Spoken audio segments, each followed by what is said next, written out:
Hello, everyone. I'm joined by State Representative Matt Smith of the 42nd Legislative District representing Allegheny County. Representative Smith, you're here to talk to us today about a bill that you have introduced in the State House dealing with food allergy in children. So give us the latest on that. Sure. One of the concerns I've heard over the last couple years from parents is their children have food allergies, and they want to make sure that they're protected in a school setting. And as many parents know, if their child has food allergies, if it's a nut-based allergy and they're exposed to some sort of food with nuts in it, they can obviously have some sort of anaphylactic shock, and time is of the essence. And so they need their medication right away.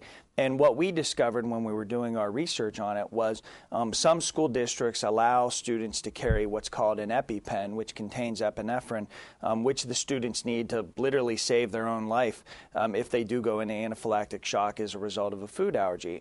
Some school districts allow the kids to carry EpiPens. Some school districts don't allow it. So what we did was craft legislation that would require school districts to allow students and develop policies that would allow students to carry these EpiPens on their person. And they're very small devices, maybe about that big, and it really results in a life-saving medication for that student if they happen to go into anaphylactic shock. Now, why is it so important to interject this into the school system where students are really, and children are spending most of their hours of a day? Yeah, you don't know when they're going to have a reaction to a food allergy. So it could be at 10 a.m. While they're in math class. It could be at 2 p.m. while they're on the playground.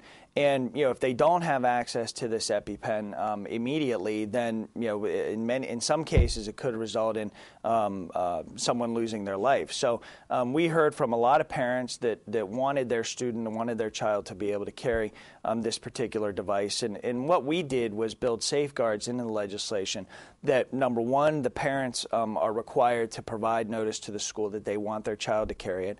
Number two, there's a physician requirement, so the physician has to write a letter or provide some sort of notice to the school district that the physician believes it's necessary. And then three, the student has to demonstrate the ability, the maturity to carry the EpiPen and also the ability to self-administer the EpiPen. So we put safeguards in place to make sure that students who really shouldn't be carrying the EpiPen, who might not have the ability to self-administer it, won't be carrying it. Those students' EpiPens will be stored at the school nurse's office.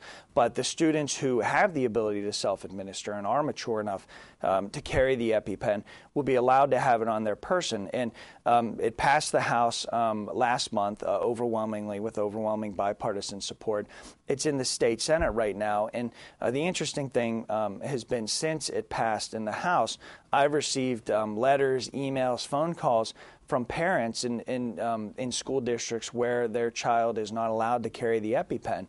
So it's become even more, I think, imperative the more I've learned about the issue to get this done. It gives the parents a peace of mind, an issue. Yeah, it really does. And right now, some parents who are in school districts where it's not allowed don't have that peace of mind, and they don't have the ability to say, okay, their little boy or their little girl will have this EpiPen.